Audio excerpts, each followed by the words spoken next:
Welcome winners, I am Ravi sir and today we launch our official winner batch for 11th and 12th mathematics CBSE and RBSE for free in YouTube. Let's conquer chapter first, relation and function, reflexive relation, symmetric relation and transitive relation. Batch का first class अपने जिसके अंदर relation and function को start किया 12th class mathematics जो कि CBSE और RBSE जो इंग्लिश मीडियम के स्टूडेंट्स हैं उनके लिए है। लेकिन अगर हिंदी मीडियम के स्टूडेंट्स देखते हैं तो आपको प्रीफर आराम से समझ में आ जाएगा, कोई दिक्कत वाली बात नहीं है। इसके अंदर 3 रिलेशन होते हैं, रिफ्लेक्सिव, सिमेट्रिक और ट्रांजिटिव। पहला है रिफ्लेक्सिव रिलेशन जिसके अंदर बोल रखा है a relation R in a non empty set A is called reflexive if A belongs to A कोई सेट दे रखा है, ए उसका एलिमेंट दे रखा है। अगर मान लो सेट ए के अंदर सेम पोर्शन होता है ए होता है तो वो रिलेशन आर के अंदर इंक्लूड होता है, तो ये ए आर होता है। अगर सेम पोर्शन दे रखा है जिस भी सेट के अंदर तो वो रिफ्लेक्सिव हमेशा होगा 1 1 2 2। यही चीज़ 2 डोंगल दे रखे, मान लो ये ए दे रखा है, ये बी दे रखा है, यहाँ 1 2 यहाँ 1 2। अगर सेम पोर्शन के अंदर है तो इनका रिलेशन भी एक अलग से होगा, वो रिलेशन आर होगा। अगर हर एक पोर्शन हर एक एलिमेंट का एक अलग सेट दे रखा है तो वो क्या होगा, रिफ्लेक्सिव होगा। ये होता है नल सेट जिसके अंदर कोई भी एलिमेंट नहीं है तो उसको फाई से डिनोट करते हैं, या नल सेट इम्प्टी प्रोडक्ट होता है उसको नोट है, रिफ्लेक्सिव नहीं होता है। अगर सेम पोर्शन के अंदर दे रखे होते हैं ये आइडेंटिटी रिलेशन होते हैं और इन्हीं को क्या बोलते हैं, रिफ्लेक्सिव रिलेशन बोलते हैं। और यही अगर रिलेशन ऐसे बोल देता है कि 1 1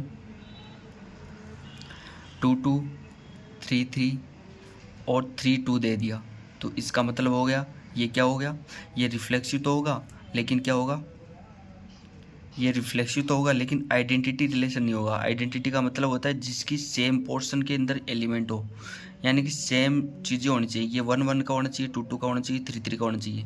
एक 3 और उसका एक अलग से पोर्शन नहीं होना चाहिए 3 2, तो वो आइडेंटिटी रिलेशन है वो नहीं होगा। यहाँ पे 3 2 अलग से दे रखा था। ओके, सेकंड दे रखा है सिमेट्रिक रिलेशन, इसके अंदर दे रखा है आर कोई रिलेशन होता है 1 2 2 1 2 3 और 3 2। ये रिलेशन क्या होता है, अगर कोई रिलेशन है A1 और A2 के अंदर दे रखा तो A2 और A1 का भी रिलेशन होगा। अगर A1 का रिलेशन A2 के साथ है तो इस A2 का रिलेशन भी A1 के साथ होना चाहिए, वो क्या होगा, उसका सिमेट्रिक होगा।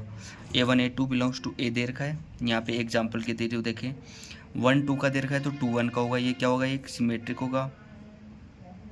सेकंड के अंदर भी ये पोर्शन दे रखा है सिमेट्रिक होगा। यहाँ पे 2 2 का दे रखा है तो रिफ्लेक्सिव होगा। एक सिंगल टर्म दे रखी है 1 1 कहाँ गया, 2 3 3 कहाँ गया, लेकिन ये सिमेट्रिक होगा। यहाँ पे ये तीनों पोर्शन दे रखे हैं, सिमेट्रिक नहीं होगा क्योंकि 1 3 दे रखा है तो 3 का पोर्शन तो और है ही नहीं। इससे आगे दे रखा है ट्रांजिटिव रिलेशन जिसके अंदर दे रखा है आर को 1 2 2 3 3 1 3 दे रखा है। इसका मतलब दे रखा है अगर ए बी रिलेशन है वो बिलोंग्स टू आर दे रखा है तो क्या होगा, बी और सी दोनों भी बिलोंग्स टू आर होंगे। इसका मतलब हो गया ए और सी भी क्या होंगे, बिलोंग्स टू आर होंगे। इसके अंदर बोल दिया a relation R is a set A is called transitive if A1 A2 and A2 A3 belongs to R है, तो ये A1 और A3 भी बिलोंग्स टू आर होगा। इसका मतलब ये तीनों ही सेट ए के अंदर आ गए।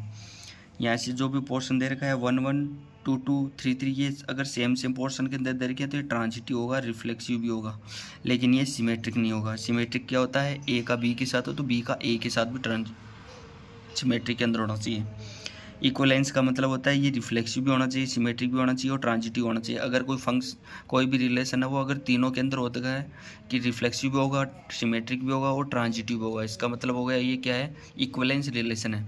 इसका ओवरऑल व्यू दूँ तो इसका मतलब कि ए बिलोंग्स टू आर है तो ये रिफ्लेक्सिव होगा। अगर सेम पोर्शन के अंदर है डोंगल तो वो क्या होगा, रिफ्लेक्सिव। अगर ए का बी के साथ रिलेशन बिलोंग्स टू आर है तो बी का ए के साथ भी बिलोंग्स टू आर होगा, ये सिमेट्रिक होगा।